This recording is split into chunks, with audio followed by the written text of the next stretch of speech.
Hello everyone, welcome to my channel. I hope everyone is having a wonderful day. Ruth Langsford sat alone on the wide leather sofa, fingers knotted tightly in her lap.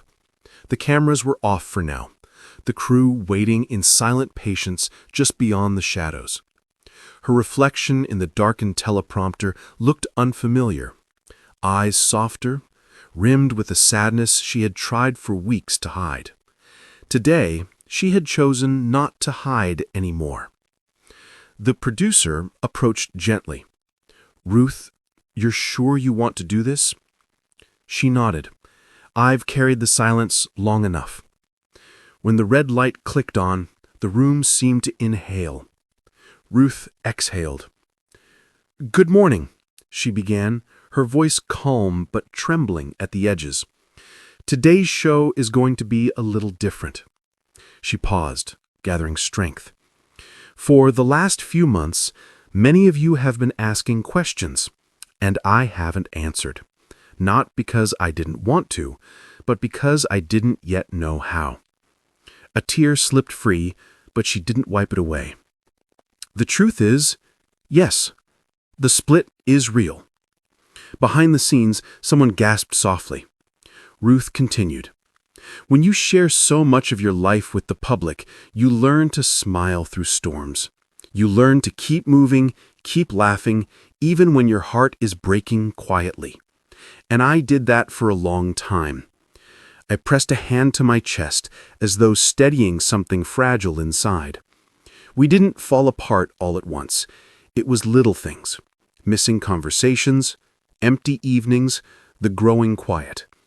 We cared for each other deeply, but sometimes caring isn't enough to bridge the distance two people slowly, unknowingly create." Her voice cracked, and she looked down before meeting the camera again. "I want to say this clearly. There is no villain in our story. Only two people who tried their best, loved their best, and eventually realized they needed to step into different chapters." The studio was still, reverent. Ruth breathed in shakily. "But I need to confess something.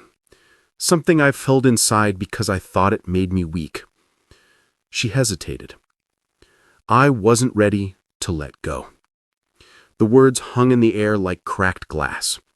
"I kept hoping the laughter would return, hoping the spark we once had would fight its way back, hoping that love, however bruised, would remember the way home."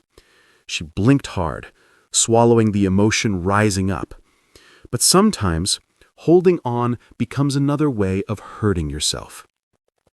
Another tear slipped down her cheek, but this time she smiled through it.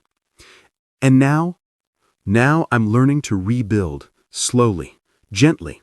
I'm rediscovering who I am outside the we that shaped so much of my life."